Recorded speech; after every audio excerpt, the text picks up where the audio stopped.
Hola, ¿qué tal? Continuamos aquí en TAG CDMX 2014. En este momento tenemos el gusto de que nos acompañe Herbert Petzold. Él es representante de la empresa Apertus, de la organización civil Apertus, dedicados a investigación e innovación en materia de artículos para cine, como lo son las cámaras cinematográficas. Justamente Herbert nos va a hablar de la innovación tecnológica que están desarrollando en su organización civil, un nuevo prototipo de cámara que no se convertirá obsoleta con el paso del tiempo. Herbert, thank you very much, and thank you for sharing this interview for the Mexican audience. Thanks for having me, Carlos. So, Herbert, please tell us about what action means. What kind of camera is Action Vida?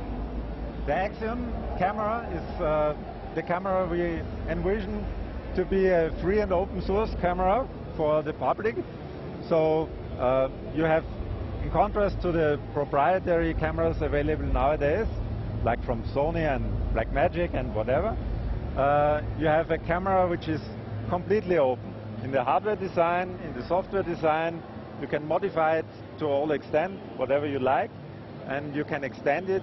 And we also strive to create an ecosystem around the camera, the Axiom camera, to give some persistency to the camera genre, so that the camera doesn't become obsolete in half a year or 2 years, so that it can actually be used over several years by extending the existing hardware and software during this period.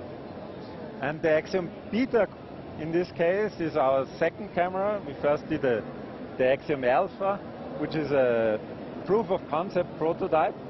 So there only exists one, basically, to show that we can actually build a camera. The Axiom Beta is the second incarnation, which is designed for developers and for early adopters who are not afraid that it will have some bugs and problems in the beginning, to get feedback from the community so that we can incorporate that in our designs, and we can basically build the camera the end user actually wants to see. Okay. So one of the features of the camera could be the remote control by devices as a mobile phone or something? Yeah, basically we are planning to equip this camera with an interface which works over Ethernet, Wi-Fi or similar. So you can basically use your mobile phone and run an app to control every parameter on the camera. But you can also use other means. We have planned a physical remote control as well, where you can control all aspects of the camera, and whatever you can imagine can be attached to the camera, because all interfaces are open and you can build your own remote control if you like to. What kind of different operations can you make with this camera different than the old generation of cameras, of movie cameras? Well, first you can do everything any other camera can do as well, because you can implement everything. But in difference to most existing cameras, you can also extend the software and hardware on the camera as you like.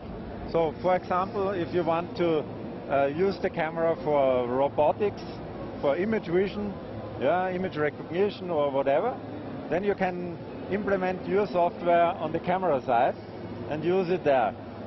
Or if you want to monitor something, again, you can add your features. If you want a special look and feel, then you can add your filter.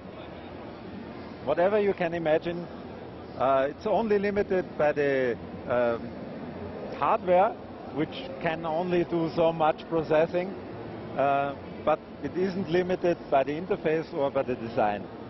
Okay. That camera could be used, for example, for astronomical observations? Yes, yes. We actually had quite some interest from different communities, some from the astronomic side, which want to monitor the sky for changes. We also had a request or interest from a person which wants to use the camera in a submarine to monitor the submarine ground. in this case, the camera is especially suited because they do not have to transfer the image out of the camera by opening up the submarine. They can transfer it slowly over wireless, which is a feature they like. But the most interesting request we had was from a photographer who asked if we could encrypt the images on the camera in such a way that not even he can decrypt it. And we were astounded because we didn't know why he wants that. But then he explained that he is often operating in a war zone, and he wants to take his pictures and not being able to actually decode them, decrypt them, and only send them back home to the agency where they then can be decrypted. Wow, so many possibilities. Yes, the sky is the limit. Yes, that's right. And actually, this could be an excellent tool for students and actually for improvement, for innovation, definitely. Yeah. Well, thank you very much for sharing this interview for the Mexican audience, Mr. Herbert Petzold, representative for Apertus Organization. Yes. Thank you very much. Thank you for having me. Have a good time in Mexico City. Thank you.